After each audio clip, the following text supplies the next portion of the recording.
So it's a pleasure to have him here. He's been the face of the Colorado River for at least 30 years now. At least that's when I first started hearing him talk about removing all the dams on the river. But since then, he actually was with the Department of the Interior trying to steer their direction towards how the river should be managed. So I'm very, very pleased indeed to have Jack join us today and talk and sum up essentially our story on water in the West. He's indicated that if you have questions or comments, or if you want to disagree violently or non-violently with him, you should speak up in between. So my suggestion is that please put that in chat, and then where there is a good time for him to break, I'll interject and have you ask him directly if you want to have a dialogue with him at that point. And then, of course, at the end, we have a discussion period.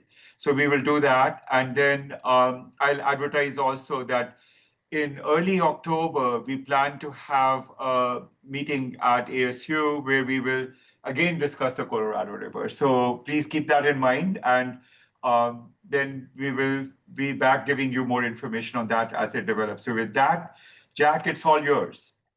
Thanks, Manu, and great to be with everybody, and appreciate some old friends and ongoing colleagues who are listening to this. Just, really tiny a background on me. I did my first science river trip as a geomorphologist, working in the Colorado River and Grand Canyon in 1984. That's a long time ago. And back then, what we worried about was that Lake Powell was brim full, as were all the other reservoirs. And we worried about big releases and the effect of big releases on reservoirs. 1 year of my life in the 1980s, I actually spent more than 50% of the days of a full calendar year in the bottom of the canyon. And I have a deep personal connection to many of the river segments. I've been at Utah State since the early 1990s and have had numerous graduate students working particularly on the Green River and in Grand Canyon. For 3.5 years, from 2011 to 2014, I served as chief of the Grand Canyon Monitoring and Research Center, which is a science arm of the Glen Canyon Dam Adaptive Management Program. And I work closely with the administration. And I also work closely on the issues of the Colorado River Delta in Mexico. I returned to Utah State, where I created the Center for Colorado River Studies. I'm now an emeritus professor, mostly writing and giving talks. And as we embark on a future there, but I'm sort of a guy who still does things from a commenting and speaking and writing standpoint, but it's great to be with you. All right, so let's see, I'd like to advance the screen. All right. So I also realize that if I duplicate things, Manu has promised that he'll interrupt me and say, Jack, we know all this already. Let me just give a very quick background that speaks to the transformation of the river. The Colorado River is an exotic river in the terminology of geography, in that it carries water from a distant headwater across semi-arid and arid areas to the sea. For more than 100 years, it's been referred to as America's Nile, in the sense that it's very analogous to the Nile in carrying water across an arid landscape. And in our context, central Arizona and California are the Egypt of the Colorado. In red, I'm showing the average hydrograph, the median hydrograph for all the years of the early 20th century, for which there's gauging the dashed lines of the interquartile range. So essentially 50% of all the flows in the period between 1900 and 1929 would have been in these average hydrographs. I'm going to use the units of millions of acre feet, which is the language of the river. And these are the average flows of the Green River, what was called the Grand River, now the Upper Colorado River, and the San Juan River in the earliest part of the 20th century. Lee's Ferry, and then Yuma. There's the data available here at Topak and Yuma leads to this difference. Is really these should both be rounded to the same number. But the important point here is that, as we know, the Colorado River carried a snowmelt pulse from the Rocky Mountains, and that snowmelt pulse was seen in the Green River, the Upper Colorado, less so in the San Juan River, that all gathered together and passed through the Grand Canyon on out to the sea at Yuma. And the river was very low in the winter after you pass through the monsoon season, which is this late summer. So this is the river of old that got developed. Important to the story of the Colorado River is that the Colorado River naturally has the second largest natural fine sediment load delivery to the sea, as estimated by the USGS long ago, of any of the rivers in the United States, second only to the Missouri Mississippi system. And that sediment entered the river in the Colorado Plateau and the Basin and Range. I have scaled these lines, these tributaries, to the mean annual flow. They get thicker as the mean annual flow increases. You can see here the articulation of lots of headwater tributaries that delivered lots of water to the river, and then the river does this thickness of this line doesn't get much thicker down here because there's no real significant additions. In contrast, for the sediment loads, there's not much articulation because the sediment loads were low coming from the Rockies. And you can see that the San Juan River, once upon a time, carried a tremendous amount of sediment downstream to the river system. The river looked like this. These are photographs from the second John Wesley Powell expedition in 1871 in the Marble Canyon and Grand Canyon National Park, in Dinosaur National Park, and in the intervening areas, big groves of cottonwood gallery forests in the open valleys. The lower Colorado River between Yuma and the mouth of the Virgin was navigated by paddle wheel steamboats supplying the mining camps. The lower Colorado River was a navigable river. And the Delta in Mexico was one of the most biologically productive areas in North America, because this 100,000 cubic feet per second flood every year came busting through this very hot landscape. These channels all changed, and it was an area of tremendous biological diversity and key to the native fishery. And importantly, along with these big floods, high sediment load, and a water temperature, which even in Grand Canyon was above 25 degrees C in summer and was darn near freezing, and eddies would be ice covered in the winter. Those rigorous conditions and geologic isolation led to a fairly depauperate but fairly unique native fish community, in which 75% of the fish species native to the river are endemic. They live nowhere else on Earth. And obviously, as we develop the river and make it more like any other river in the North America and make it less unique, we might think that the fish species that evolved in this unique environment might not do so well. I want to talk first about the ultimate and proximate causes of the modern water crisis. And I really want to distinguish ultimate and proximate causes. You've probably seen this. A number of you may have worked with these data.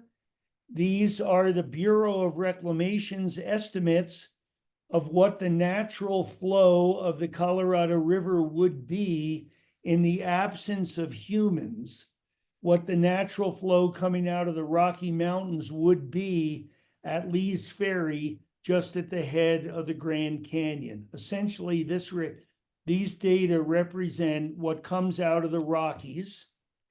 We've got a running average here, but importantly, we've got 3 bars in which I've averaged the sort of average for periods of time. And here we are in the millennium drought since the year 2000, when the average flow, despite variability, has been 12.4 million acre feet if there are no humans in the watershed. This is the estimate of reclamation. And this value is 13% less than the average for the period 1930 to 1999. And it's 31% less than the flow in that earliest 20th century when the Colorado River Compact was negotiated. Now, a 13% reduction might not be significant, except that today not one drop of water makes it to the sea. And so you have a river that's fully tapped. And so you have a river that's fully used. A 13% reduction means somebody loses. There is high variability in the flows. The largest natural runoff at Lee's Ferry in the 21st century occurred in 2011, a little over 20 million acre feet. Between 2002 and 2004, the average flow was less than 9 million acre feet. And in 2020 to 2022, barely more than 9 acre feet. So you can see large variability between the wettest years and the very dry years. And the ultimate cause is a declining supply related to a warming climate, which is causing a progressive decline in the supply. So that's the supply side in a checking book perspective. That means the income to our checking account is decreasing.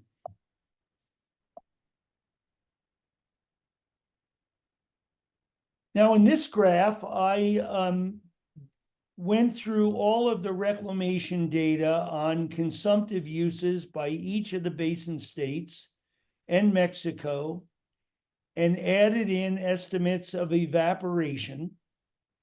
And this includes uses in Mexico. And in red is an estimate of the consumptive uses and the losses each year since 1980.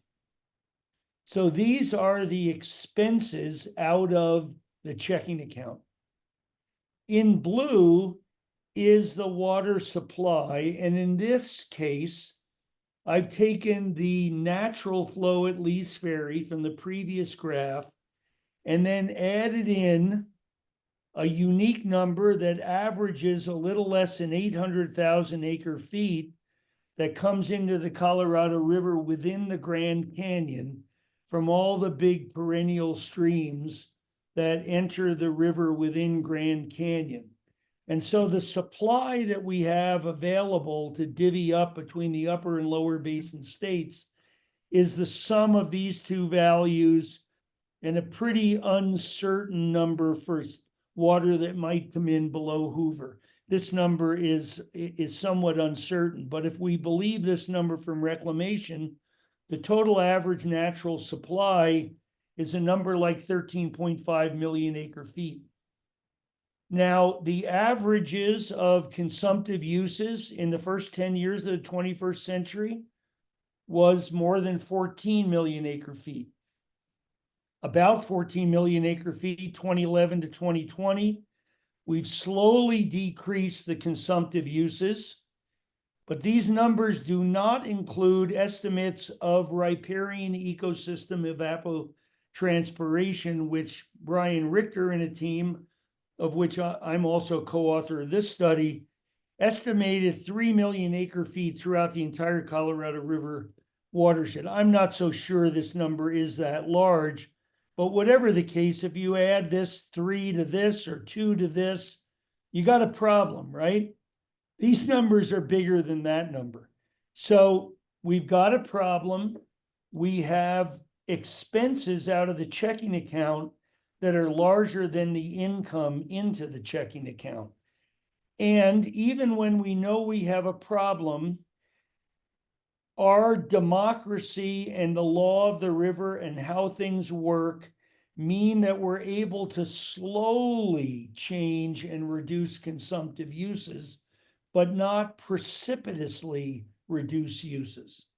And that's the complexity of our democratic republic. And it is why, in part, you build reservoirs to get you through these sudden dry years. So we have income and we have expenses. And this is the checking account balance. In blue is the total storage of water in the reservoirs of the Colorado River system that are tracked by reclamation. That's 46 reservoirs that are made available in what's called the hydro database. And I mine that data regularly and have built an enormous spreadsheet from which these data are constructed. Today, the 46 reservoirs that are all the significant ones and many small ones in the watershed have a total of 26.4 million acre feet of water in them as of 2 days ago. That's 44% of conditions in summer of 1999. So there is the collapse of the checking account balance.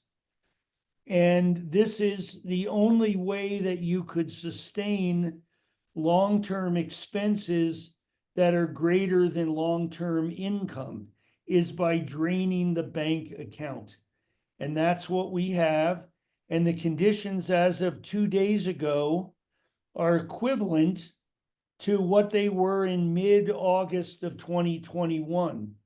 And in late July of 2021, the regional director of reclamation declared that this low state of reservoir storage in the basin constituted an unprecedented crisis.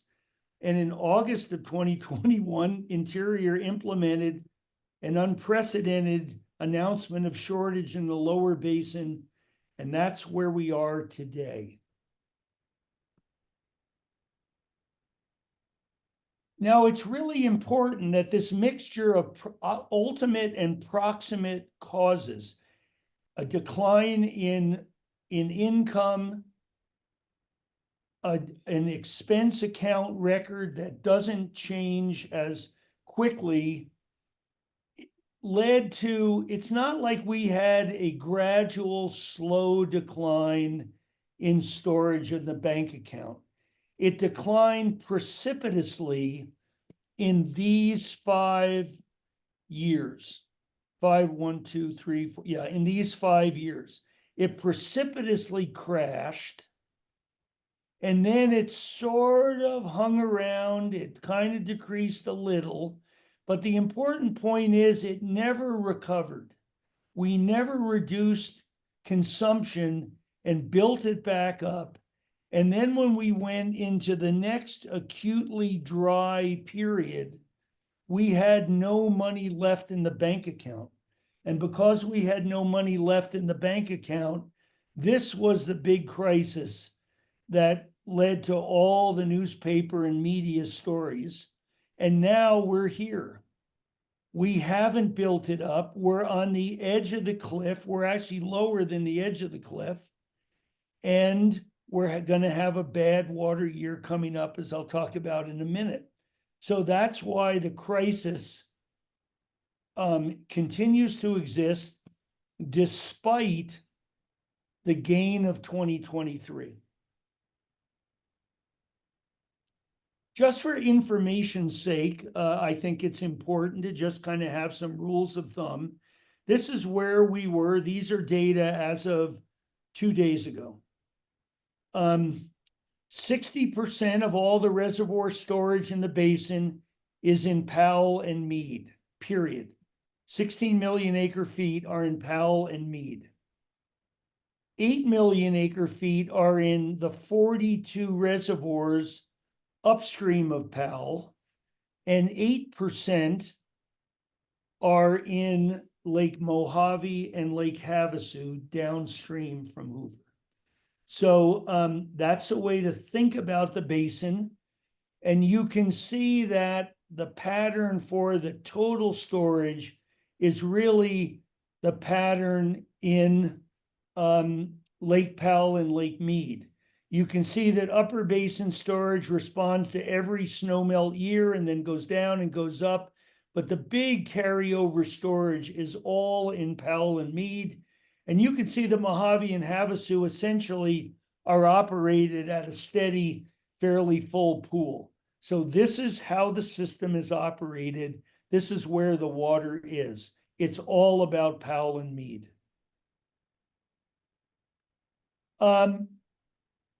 Manu, I am just going to ask you, I'm assuming you've talked about the law of the river. Is that right? No, we have not had anybody All talk right. So about let me that just aspect. quick. Okay. I'm not, we, you know, I teach anyway, that's a whole other talk, but let's just say that when we talk about the structures of the Colorado River from an administrative standpoint, it's really better to always use the phrase law of the river, not to use the phrase the Colorado River Compact. The Colorado River Compact is but one part. There are two interstate compacts, the General Compact, the Upper Basin Compact, but there's also a treaty with Mexico with promises to Mexico. There's a key Supreme Court ruling in the 1960s. We have a whole bunch of laws, whole bunch of other things. And collectively, that's the law of the river. And in a very general way, this is sort of the order of priorities. We have to fulfill a delivery obligation to Mexico first. We have promises to tribes and anybody who was using water before the Colorado River Compact was signed, and that's important because the biggest user of the river is the Imperial Irrigation District, and they started using the water before the compact. So they have rights to the river before anything else. The lower basin generally is viewed to have rights to use 8.5 million acre feet, allocated the first 7.5 in this way, ultimately codified by the Supreme Court, California getting the most, Arizona being the most junior user. The upper basin we used to say that the upper basin got the leftovers, and when we thought there was more water in the river, the upper basin thought they had rights to someday develop just as much as the lower basin. Now we know that's not true, but the upper basin now is fighting this view that they have somehow less rights, and we'll come back to that. But let's just leave it that there is this general complicated administrative structure, and there are some excellent books written on all this, particularly the one by Eric Kuhn and John Fleck. The original compact was negotiated by a bunch of white guys in the 1920s. And here's Herbert Hoover, who was Secretary of Commerce. These are the representatives of the different basin states. You'll notice there's no tribes here. Pretty standard picture of what the world of the United States looked like in the 1920s. These were the populations of the 7 basin states in the 1920 census. And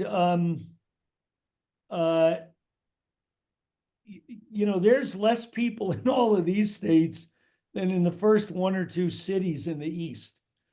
And you'll notice where Arizona fit when the compact at first was negotiated. Now, it used to be that we would teach classes and we would describe all this as if this were all set in stone. But the reality is that the onset of the millennium drought has led to lots of additions to the law of the river. And as a friend of mine once said, the law of the river is whatever we say it is, just so long as we all agree. And I just want to point out that there have been many adaptations already in place to adjust to a reducing supply. And part of that is not just a reducing supply, but the power dynamics and the politics are very different. These are the populations of the 7 basin states in 1920, and you can see that Phoenix is the 5th largest city in the United States. Los Angeles is the 2nd largest. It is a different world. Not only are the terms of the negotiation have to be reevaluated, but there are now more participants than just the 7 basin states and the Bureau of Reclamation. The tribes are now all recognized as sovereigns and participate to some degree in the negotiations, and a number of NGOs now play a significant role. And so it is a different and healthier environment. Now, I just want to note that last week, a group of us, some people call us the elders, Catherine Sorensen has already spoken to you. She's not an elder, but Kuhn, Fleck, Castle, and I are. We wrote and posted a 4-page white paper at which we said, look, nobody's agreeing to how we're going to divvy up the river in the future, how we're going to operate the river, and we're going to wade in and we're going to argue that these ought to be the essential tenets and foundations of a new agreement. This is now getting some press. This morning I was on the phone for a long time with the Washington Post. The first story came out in the press this morning, and I'm going to come back to this. But just realize that the upper basin states have said, this is how we want the river to be managed in the future. The lower basin states have said, this is how here's a different way to manage the river. The NGOs have said, this is how it ought to be managed. And the tribes have said, this is how we manage. And these are the debates that are going on. And some of us have said, well, here are some foundations, but we're not coming up with an agreement, and we sure as heck need to. So I want to use the remaining time to talk about some of the key issues that need to be negotiated for the future. And the most important premise is we got to get consumption balanced with supply. We got to get expenses balanced with income. Everybody agrees to that. So the first line here is the simple point. And the good news is everybody agrees with that. The problem is everybody looks at the other guy and says, we got to reduce expenses. You need to reduce expenses. Nobody says, I'm going to reduce expenses. What's the basis of that? This is a really general average budget for the watershed in the 21st century. Here's our 12.4 million acre feet coming in. We've got consumptive uses and losses upstream of Powell of about 3.8 million, most of it irrigated agriculture, comes into Lake Powell. We evaporate off of Powell and Meade more than 1 million acre feet. About 800,000 comes in. Downstream, more than 8 million acre feet goes off to California, Phoenix, and Tucson, a little bit to Vegas. Some of it is lost as riparian losses, and the rest goes to Mexico, where it all goes to the Mexicali Valley and Tijuana. And then we have whatever is this riparian ecosystem losses. And this balance doesn't balance. That's the crisis. But here's the deal. And here's the problem. Everybody says we need to reduce consumptive uses and losses. And the upper basin says, we'll be damned if we're going to reduce. We use less than half of what you do. And we don't care how the law of the river's written.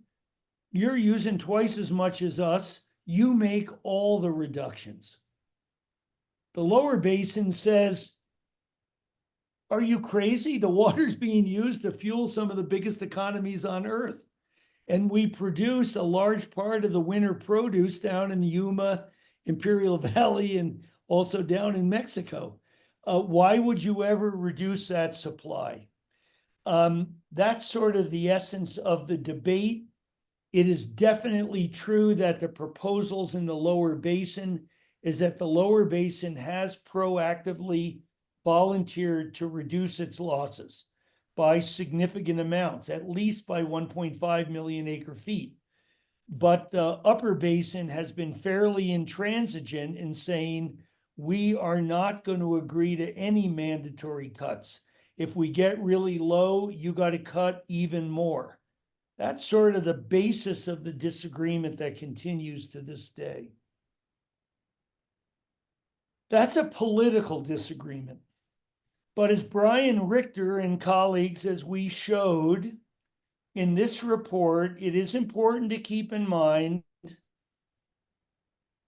that about 50% of all water consumption goes to irrigated agriculture, and a large part of that goes to cattle feed and livestock, just to grow alfalfa and grass.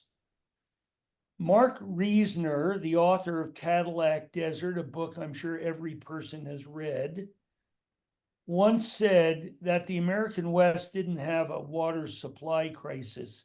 It has a water allocation crisis. And when more than half of the water is used by irrigated agriculture, that really highlights why so much of the focus of how we are going to reduce water use ultimately zeroes in on agriculture. And that's a problem, and agriculture feels persecuted. And of course, agriculture has the most senior water rights because that was how the West was settled. And so this is the politics of each state and each basin, is how the disagreements are being argued today. But at the end of the day, it's really about economic sectors and economic return. And right now, we do not do a very good job of talking about the problem in that way. I'm going to just skip through that and just say, in our pillars of essential principles, we took a stand and said, everybody's got to have skin in the game. It's not going to be possible for the upper basin to not agree to enforceable reductions. That is controversial. People are pissed at us now. But as far as we're concerned, the 7 basin states all need, including the upper basin, have to all agree to make some cuts. And I should just point out, Ann Castle's the former Assistant Secretary of Interior in the Obama administration, was the federal commissioner to the Upper Colorado River Commission. Eric Kuhn is a retired general manager of the Colorado River District of West Slope, Colorado. I'm the former chief of the Grand Canyon Monitoring Research Center. Catherine Sorensen used to manage Phoenix's water. John Fleck is a noted author. Rintara works with Fleck. I mean, you know, we're people who have invested a lot of our lives in this. We also indicate that there's no way that we're going to reach the reductions in agricultural water use based on the premise that there's going to be massive federal compensation to farmers for fallowing fields. That's the way it was done in the Biden administration, and that's largely come to a halt. We've got to figure out a solution for reducing agricultural water use, and there's no way in hell that we're going to spend billions of dollars in the future to reduce that consumption. We need flexibility in being able to store saved water in both Meade and Powell. And we've got to find a way to make sure that public water supplies are absolutely protected. And so these are the principles we argued for. We must recover reservoir storage. We can't live on the edge of disaster. Right now, the only way the system didn't fully crash, and we had the 5 biggest years of biggest wet years, when the average runoff in these 5 years was 40% greater than the average for the 21st century. And these bump ups are what kept us from going over the cliff. But these bump ups are always just one-off years. And then we typically spin down to a new lower level. And to live expecting that these big years are going to occur more frequently in the future is a tough betting game that is not supported by 21st century projections of climate. And I would just look and show you how challenging it is just in the last 2.5 years since the beginning of 2023. This is the ultimate crisis. This is how low the storage ever got in 2023. This is the ultimate low since the system was constructed. This is the big water year of 2023. And then we spent that. What happens is our income comes in 2 to 3 months, and then we spend for 9 or 10 months. And the good news is in this period, we only spent a modest amount, so we kept it up. But last year, when we had 100% snowpack, we only had 85% inflow to Lake Powell, and the total storage in the basin only increased by 2.5 million acre feet, the balance in the checking account. And the scary thing is, since that occurred, we've spent more than we gained, such that we are now spending into the bank account that we gained in 2023. And this year, the inflow projections for PAL are even less than last year, 71% of normal. So that's really scary because we are not showing the ability to reduce our expenditures from the bank account. These are the trajectories for Powell in black. Powell captures the snowmelt, and then it gets depleted, and it gets sent down to Meade. So you can see that Meade goes up when Powell goes down. And this is the sum of the 42 reservoirs above Powell. And essentially, you've got equal amounts of water in Meade, in the upper basin, and in Powell. Right now, there's more water in the upper basin than there is in Powell, but what we know is that soon Powell will go up. But the scary thing is the peak this year in Meade is less than last year. The trough right now in Powell is a little less than it got last year. And the upper basin reservoirs are more depleted this year than last. And now we're going into a year that's not as good as last year.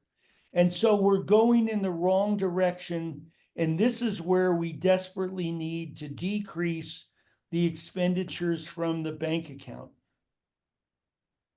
We advocate that the agreements in the future cannot just be focused on getting supply and demand in balance. They have to significantly reduce use so that we rebuild the bank accounts in Meade and Powell.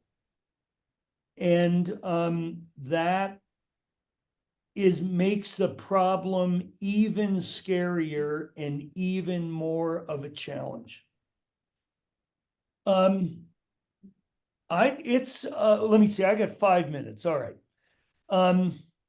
Let me talk a little bit about a different issue, which is what about the rivers?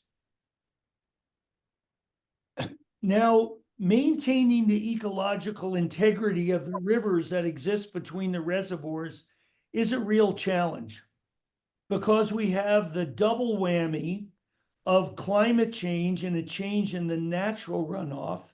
We have consumptive uses in the upper basin. We have two big, huge reservoirs in Powell and Meade. In red is that average hydrograph of the really wet period of the beginning of the 20th century. And in blue is the average hydrograph for the 21st century. You can see that the hydrographs are more muted in the upper basin due to consumptive use and reduced runoff, but they still have a snowmelt signature, although the San Juan River is the river system that is being severely impacted by climate change and reduced runoff out of the San Juan Mountains. But then everything completely changes in Grand Canyon. The hydrograph doesn't look anything like what it used to. Now, in fact, hydropower makes this go up and down. These are based on mean daily discharge data. But the point is, it's a completely artificial river in Grand Canyon. So that's a challenge in managing that ecological environment. And then, of course, all the water disappears to uses, or it disappears to uses all the way through, such that at Yuma, there is no Colorado River, and every drop of water below that blue line is consumed on Mexican farm fields. So there's no river. So this is the river no more. This is where the river really disappears. This is where the river is completely artificial. This is where it kind of looks like the old river, just not as much water. And so I argue that these are the three big foci of attention to environmental issues in the Colorado River system. The most important is the Delta, which gets 0. It was once the most productive ecological area in the watershed. Now it gets 0. We have a declining supply. Everybody's battling who gets what. And if you're going to get any water to restore anything in the Delta, that really represents an enlightened community, because that water is, in the words of water supply use, wasted water. There's no ancillary benefit. That water only goes to improve a destroyed environment. And it remains to be seen whether that's possible. You can't not worry about the Grand Canyon. It's one of the iconic landscapes on the planet. But and the good news for Grand Canyon is it's guaranteed water, because the water's got to go through here on its way to all the big users down here. So Grand Canyon's problem isn't the absence of water, but its problem is, how do you operate Powell? How do you operate Meade? Do you produce hydropower? And all the issues of annual and daily releases. And then in the upper basin, it's how to preserve the relatively pristine rivers like the Yampa River up here. And then there are some long rivers like the Dolores that are completely depleted. And can we do anything to restore those rivers? I think I'm just going to show you a few slides. I've got a minute or two. Let me just show you. This is the delta. Here's what it used to look like. That's an exact match of the photo. That's a magnitude of the problem. And then let me just go to one last issue that is going to be interesting. Releases from full reservoirs that have fixed elevation penstocks where the water is withdrawn into the power plant, such as this image at Lake Powell. Typically, when the reservoirs were full, took water out of the hypolimnion of the reservoir, and that water was cool, much cooler than downstream.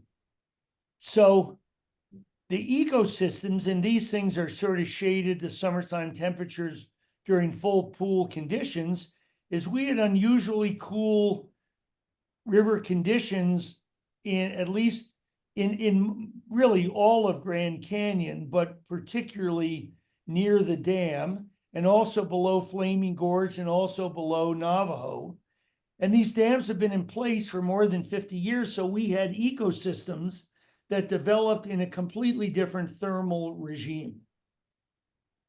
Except that now with lower reservoir storage and fixed elevations that the water is withdrawn from, the whole reservoir drops and you begin to entrain water from the epilimnion of the reservoir. So the thermal conditions in the downstream river environment end up being warm to an unprecedented degree because you're sucking warm water off the top of the reservoir, unlike anything in the last 50 years. And you begin to entrain warm water, non-native reservoir game fish that are very effective predators on the remaining native fish community that somehow eked out a survival in the cooler Grand Canyon. So now we're left with an issue that has to do with the implications of low reservoir on thermal conditions and on the ability to maintain these novel ecosystems that developed very differently here. And so some people want to keep Powell relatively full at the expense of Mead so that we protect those novel thermal conditions in Grand Canyon, except that other people who worry about the upstream end of Lake Powell say this is really neat that Lake Powell has gotten critically low. This is an exact match. Now we have a river again. This is what we ought to manage. And so now we have people who argue about whether we want to celebrate this or whether we want to go back to this. So I apologize. I've got, way more. Tribes are critically important for sure. You can only talk about so much. So there we go. If you remember nothing else for the cocktail party you go to next, 30-30, 30-10. That's how reservoir storage is dispersed in the basin right now. Ultimate and proximate causes of the crisis. The drawdown occurred in two big periods. You got to worry about expenditures. It's not just about a warming climate and decreasing inflows. We've got environmental goals that differ from place to place. And I'll shut up. No, thank you very much, Jack. That was very good. And I can see people are anxious to get on and ask you some questions. So Dan, please go ahead. Thank you. And thank you very much for hosting this presentation as well. But my question is pertaining to the repopulation of the prior to, the mass reduction in added new water, as well as the essentially just the reestablishment of the older times rivers. So have any underground scans been done of the surrounding areas pertaining to essentially, I guess, where the water outflows currently? And if so, is it for like the potential for a spring or a well tap that could be fed back directly to the river from like an underground reservoir? And I have a two-parter. Let's see. The cause of, well, let me, am I still sharing my screen? Yep. Okay, all right, I'm gonna use this just because, I think this is better. Okay, the cause of the declining natural flow at Lee's Ferry is because the world is warmer and evapotranspiration is greater. The growing seasons in the mountains are longer, and there's more sublimation, and the soils are acutely dry. So it's not as if the difference between this water and this water is disappearing into some underground reservoir, which we are now accumulating. It's just not there at all. And in central Arizona, where you are, if you're in Phoenix, central Arizona has a long history of mining its groundwater, which accumulated during the Pleistocene. And there has been widespread depletion of groundwater storage everywhere in the West Central Valley of California. So to make ends meet, people are in fact drilling wells, but they're mining a non-renewable resource. There's no hidden water that anybody knows about anywhere out there. So that is just not going to get us out of this jam.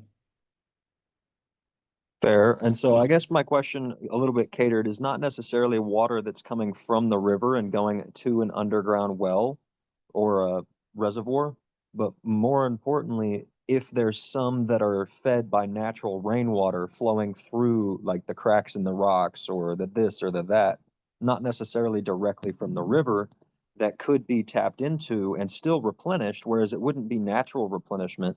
It would be something that, you know, would have to be forced, but still could be filtered to the same like particulate and sediment levels that are already naturally present in the underground reservoirs.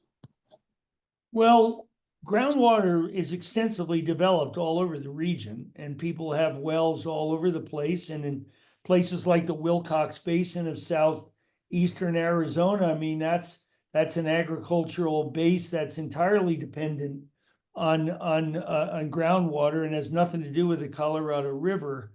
I guess maybe from my perspective, I'm not aware of any places in the basin where there is inadequate groundwater development, or there are likely to be hidden reserves that will significantly change any of the balance that I talked about. Everywhere that is large groundwater development, those water tables are dropping precipitously. Now, it is true that maybe you might stop storing water in Powell or Mead and begin to do more underground storage to reduce evapotranspiration. But the only way you're going to augment supplies in the Colorado River is to bring water in from a distant source, and the state of Arizona has explored desalination of the Gulf of California, there are desal plants in Southern California. There have been long dreams about bringing water in from the Columbia River, but unless you're bringing water in from a distant source or desal, there's no other water naturally available in the basin. Fair. And my second part was going to be, so pertaining to the agricultural use, what exactly, well, I guess I kind of had came up with a solution, I guess, kind of, but would it be something that you would recommend or approve of if the larger agricultural users of the natural water system that comes from the Colorado River implement either a rainfall storage and filtration system, with the excess either A, going to the river, or B, going to underground storage to prevent from evaporation? Well, the way it works now in California, where there are huge users, is that it's neither of those. What happens is that places like the city of Los Angeles and the city of San Diego have gone in and developed agreements with the Imperial Irrigation District to line canals, put in drip irrigation, make transmission and application of water much more efficient. And then the saved water actually is diverted to the cities. And so the cities are partly used, means in agriculture already goes on. It goes on within states, but it just now is routed to those urban areas. And certainly it could also go into groundwater storage. There's no question about it. And there have been significant savings already implemented, especially in places like Imperial. And because of that, the return flow is much less, hence the environmental crisis of the Salton Sea, which only exists because of irrigation return flow. So those are great questions. Thanks. Thank you very much. Yeah, you bet. Okay, we have Denise next. Hi, thank you so much for your presentation. It was very informative. Can you speak about the perchlorate issue starting in the Las Vegas wash and flowing south in the river, and how it can potentially impact the produce grown in the Yuma agricultural area in the Imperial Valley? Are they discussing this in the negotiations? Boy, I'm going to fail that test completely. I get a big F. I don't know some of these water quality issues. I'm sure in a situation like that are significant. I'm just not the guy. I'm sorry. I don't know it all. Okay, no problem. So just Sorry. so there's basically a perchlorate issue that has been happening since the 1990s and early 2000s, and it was explored by the US EPA and also the Department of Defense. And so there was studies done in that time that basically a lot of the lettuce in the Imperial Valley and Yuma were actually uptaking the perchlorate into the actual mass of the plant. So I just thought they might be maybe discussing it in the negotiations, but thank you so much. Well, actually, I would almost guarantee you they are not. I think I can essentially guarantee you that water quality issues are not part of any aspect of the current negotiations. Those are operational issues that are going to be argued and dealt with at some other time. But right now, the only thing they're arguing about is quantities of water. Thank you so much. Yeah, thank you.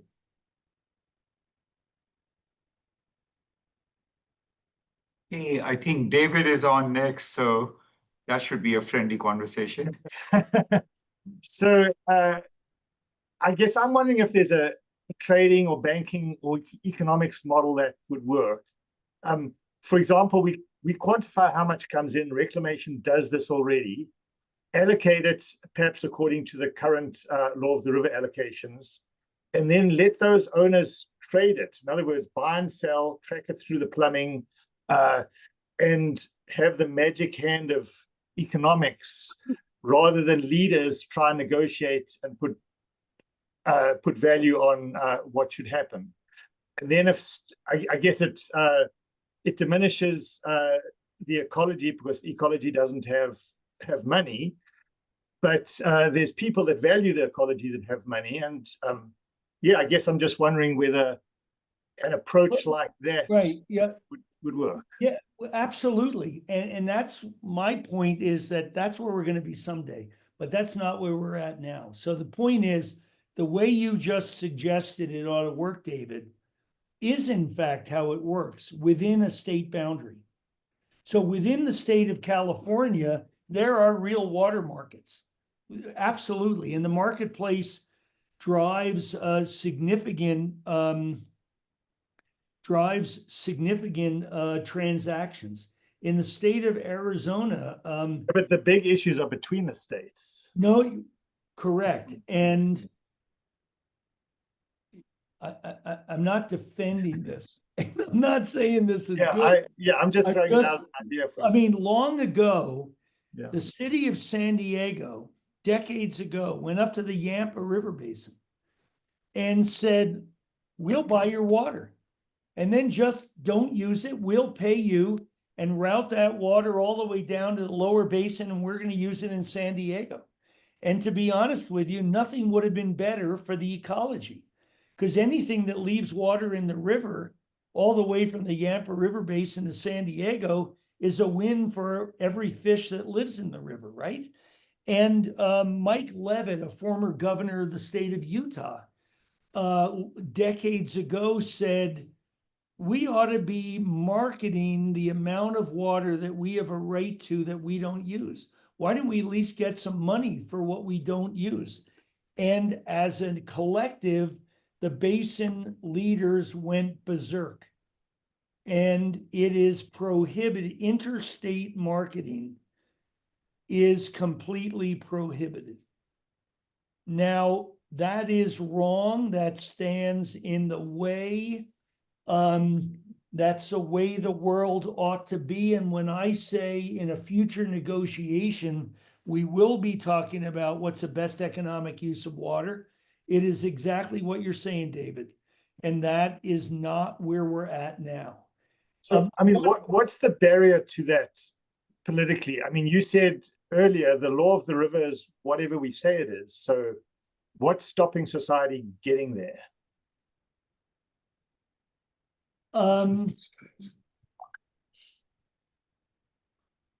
Well, what are the impediments? There is a deep impediment. Well, let's see. The upper basin is, there are Wall Street firms that have that now exist that are trying to acquire large properties that have big water rights, and then they want to market that water to big potential urban users. In West Slope, Colorado, there were editorials written a couple years ago in Denver about how that ought to be the future. West Slope, Colorado went berserk and cut that off politically because it's viewed as a way that will crash the agricultural West, because then big money will come in and destroy agricultural communities.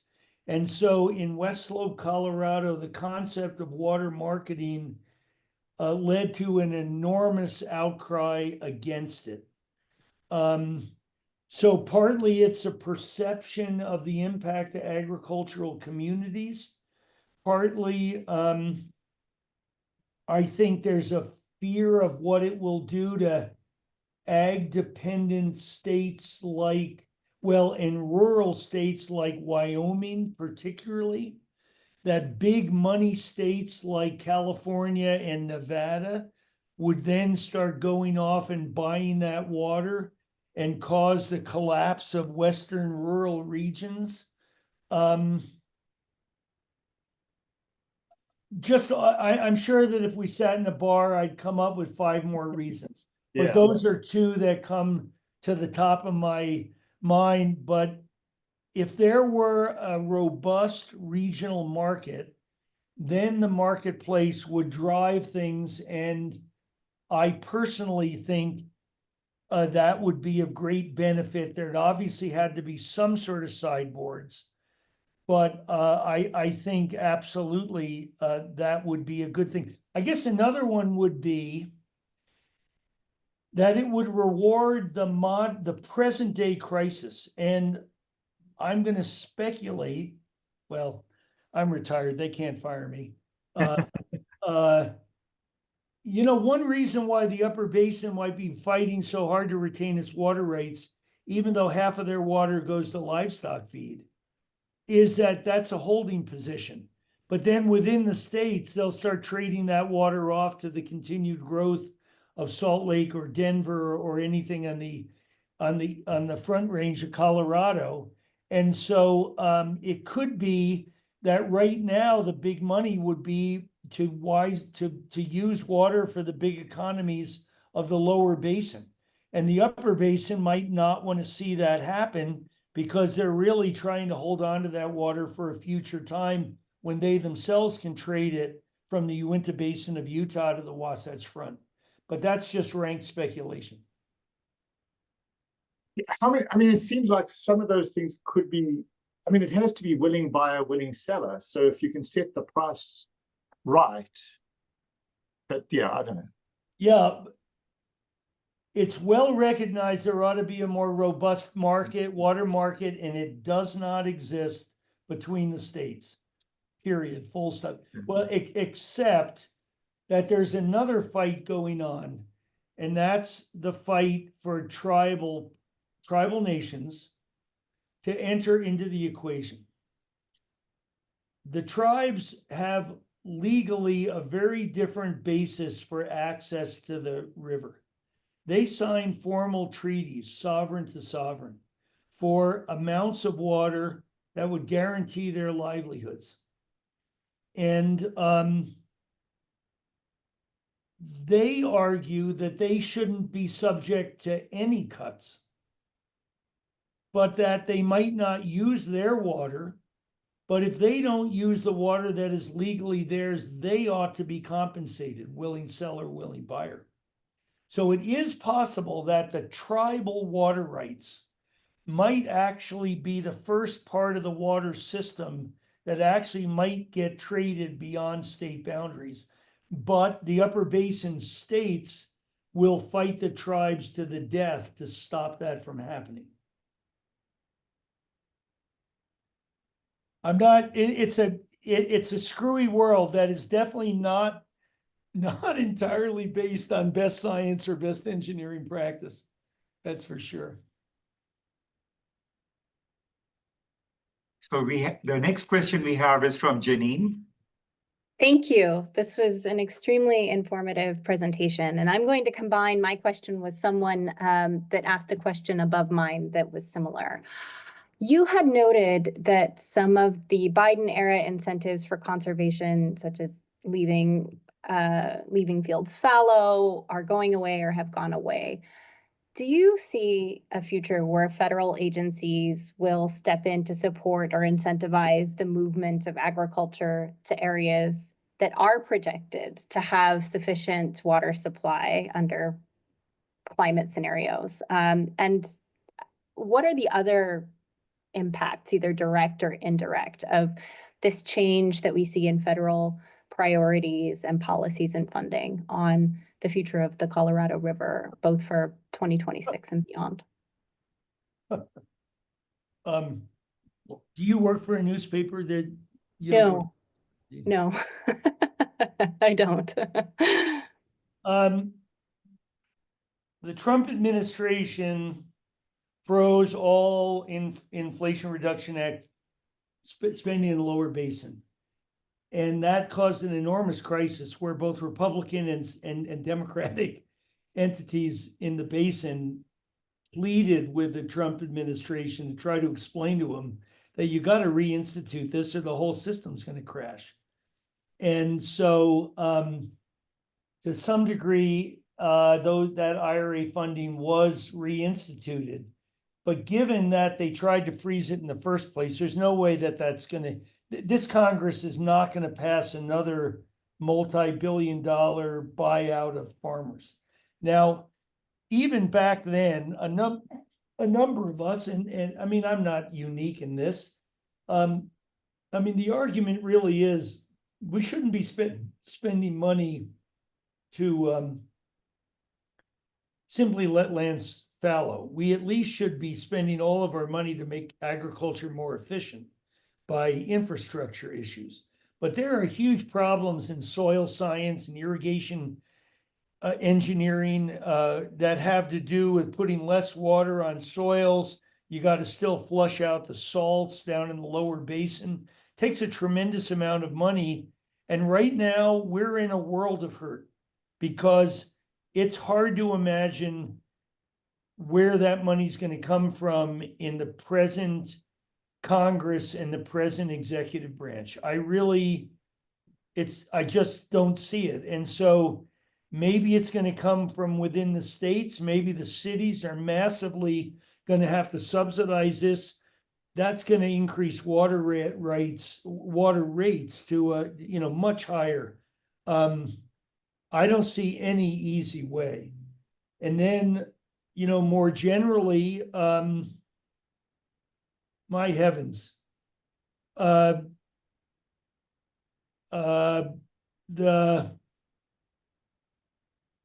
whole reclamation team that is managing the EIS associated with the new negotiations for the post-26 agreement.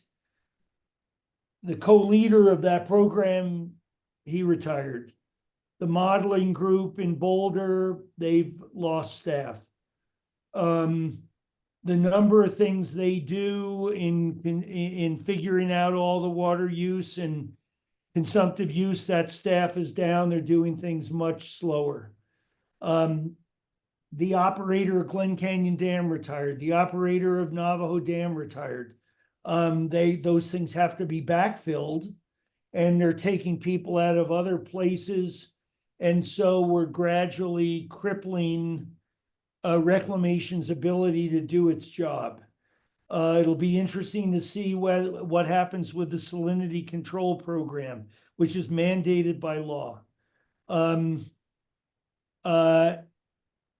then the ancillary agencies, the National Park Service has a water resources division that manages all of the park units in the country. 3 of my former students work for the Water Resources Division of the Park Service. They all expect to get fired next week. And the entire Water Resources Division expects to be eliminated. Fish and Wildlife Service is being crippled. The Grand Canyon Monitoring and Research Center that I led, nobody knows if it's going to last. We are crippling the ability to manage a river system that supplies water for 40 million people. Call your congressman, call your senator. We're going off the rails. Thank you. Okay, any other questions from the online audience? No? Okay, watching the time. So Jack, one of the things I've been discussing with David has been the use of floating solar on the reservoirs, covering a fraction of the reservoirs.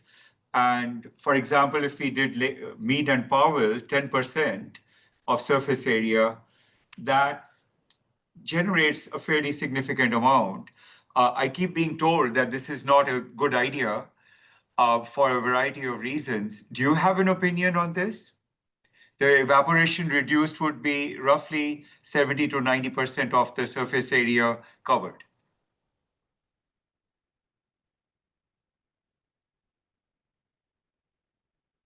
Oh.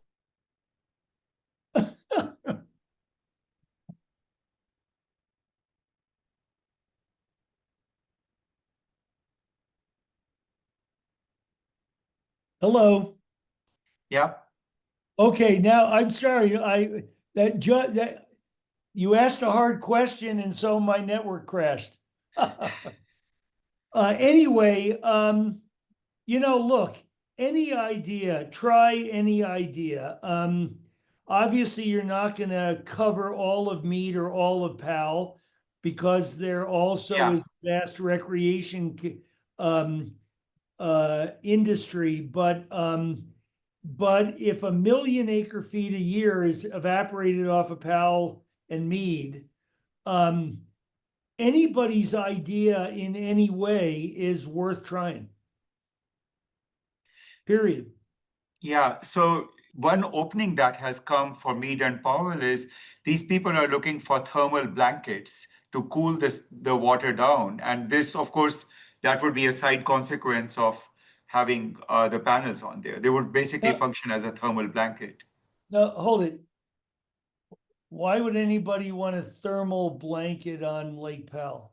That's, I mean, I thought you would know the answer to that. This is a guy who is working with the rural electric cooperatives, and this was his question to me, and hence, I mean, I don't know what the background is No, on that. I can't imagine there'd be any. No, the only reason you do it is if you could meaningfully reduce evaporation. Water skiers love Lake Powell being warm, right? Yeah, I don't think, no, you're not going to get anywhere on that. People love it being warm and swimmable and all of that. One of the interesting things is to consider that the surface of Lake Mojave is much cooler than the surface of Lake Mead, even though it's even hotter over Lake Mojave. And that's because Lake Mead is a bottom release structure, and there's a very short distance before the water gets to Mojave. So evaporation rates out of Mojave are less than you would think, at the same time that Powell and Mead are high. So yeah, I think that's it. That's not, well, geez, I've never ever heard anybody talk about. Yeah, I'm looking back at my notes from that call, and the claim is that there are some species of fish that they want the cooler water for. No, that's in Grand Canyon. That's That's in not in Grand the reservoir. So that's all about the temperature of releasing water. But the way you accomplish that is you release water from lower outlet structures. It's not like you cover the reservoir surface, you just withdraw water from lower in the reservoir. Okay. Any other questions from the audience? There's Christopher. You're muted. I don't answer questions from Nebraska. Oh, come on, Jack. Michael, my son, is visiting, and so he went on. I wasn't aware of this webinar, so I'm glad that he was here. So my question is, good to see you all, by the way. My question is, with climate change and the change of the snowmelt hydrograph in the Rocky Mountains, how is that going to impact this whole water distribution? And do we need more storage in the upper system? Well, the river to pay attention to first is the San Juan. The San Juan is the river that really is cratering first. And that's the decrease in runoff coming off of the San Juan Mountains. I understand where you're coming from, and that's the old adage of the Sierra Nevada issue, which is if it's all turning to rain, then there needs to be more storage coming out of the Sierra Nevada. There is some proposal, there are some additions of storage way up in the headwaters of the Colorado River, way upstream by the Continental Divide. But I think the fear is that the water just goes into the soil and does not manifest itself in increased stream flow. And we have an enormous ability to store water. The total, I mean, think about this. The total capacity of Powell and Meade is about 50 million acre feet. The natural flow averages 12. So Meade and Powell together can store more than 4 years of natural runoff in the 21st century. So the general view is there's no need for more reservoir storage because we're going to have a vast amount of unused reservoir storage as it is. I think the climate change scenario is all about, you know, these terrible issues of that are, in a world that keeps warming, what are you going to do about sublimation? What are you going to do about dry soils? What are you going to do about a longer growing season? What are you going to do about tree line rising? Those are the big issues. We don't have any reservoirs that are ever full anymore. Yeah, I understand your point. I was just thinking that the upper basin, right? If the water runs off when they don't need it, because they mostly use it for irrigation and consumptive use purposes. Yeah, okay. They Yeah. might have to store more so that they can keep their right. share, right? Right. So, okay. So you could argue that in the local context of the Yampa River Basin, which goes low and has calls, in which irrigators have to cut off their use in the heat of summer. If there were a large reservoir up in the Yampa River, would that help users? I think the focus right now is there's no money for that, and there's no interest in increasing use because there isn't enough as it is. So, but certainly there would be on a local scale. I think about the Little Snake River watershed tributary to the Yampa. There's a group of ranchers there who have badly wanted a new reservoir there. There are some local places where people have advocated for that. I guess you're right, but it's on a very small local scale. Good to see you. Yeah, thank you. Good to see you all.